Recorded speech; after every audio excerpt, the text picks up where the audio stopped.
Welcome to Class 8 Mathematics Chapter Power Play. Can every cube number also be a square? Is the product of two cubes always a cube? Today we put 5 powerful statements on trial and classify each as always true, only sometimes true, or never true. We break down questions step by step to help you understand better. Hit like and subscribe to support the channel. Here is our strategy. For each statement we test it with examples. If it holds for every single case, it is always true. If it holds for some cases but fails for others, it is only sometimes true. And if it never holds, it is never true. The key insight: one counterexample is enough to rule out always true.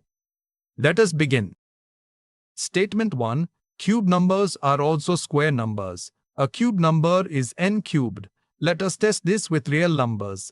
When n equals 1, 1 cubed equals 1. Is 1 a square? Yes. 1 equals 1 squared.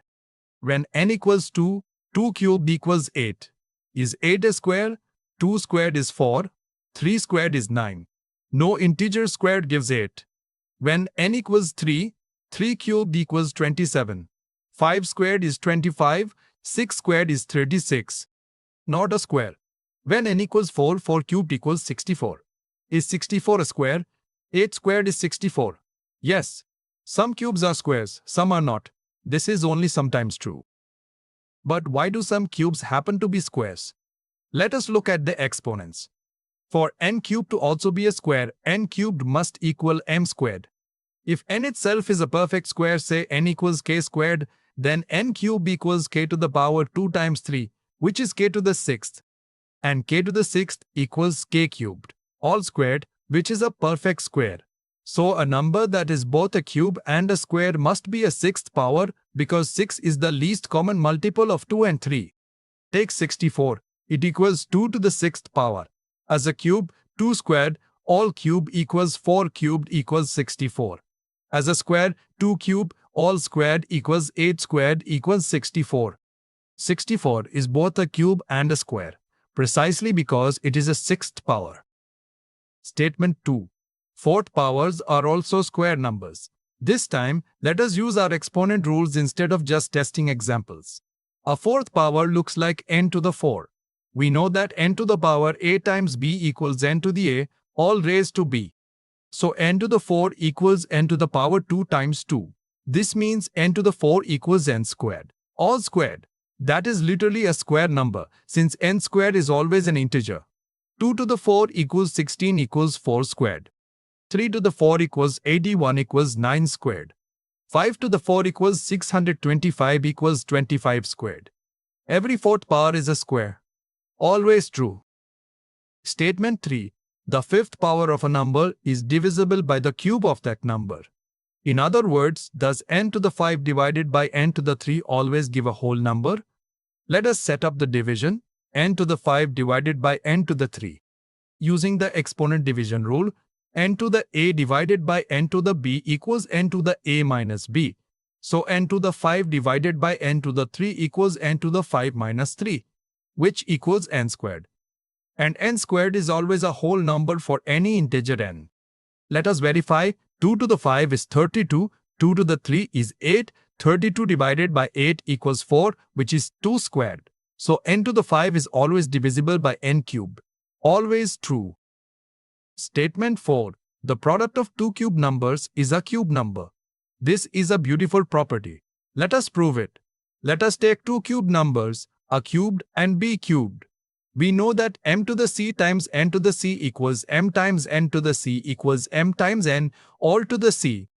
Same exponent, multiply the bases. Here the exponent c equals 3, so a cubed times b cubed equals a times b, all cubed. And a times b cubed is definitely a cube number. Let us verify. 2 cubed times 3 cubed equals 8 times 27 equals 216. Is 216 a cube? 6 cubed equals 216, and 2 times 3 equals 6, so it checks out perfectly.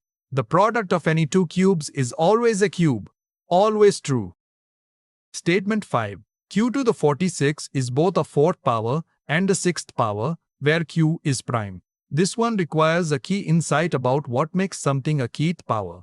First, a crucial fact, if q is prime, then for q to the n to be a kth power, the exponent n must be divisible by k. Why? If q to the n equals m to the k, and q is prime, then m must be a power of q, say m equals q to the j. So q to the n equals q to the j. So q to the n equals q to the j times k, meaning n equals j times k, so k divides n. For q to the 46 to be a fourth power, 46 must be divisible by 4, but 46 divided by 4 equals 11.5, not a whole number. So q to the 46 is not a fourth power. For q to the 46 to be a sixth power, 46 must be divisible by 6. 46 divided by 6 is 7, remainder 4, not divisible. So q to the 46 is not a sixth power either. The statement claims q to the 46 is both a fourth and sixth power, but it is neither. Never true.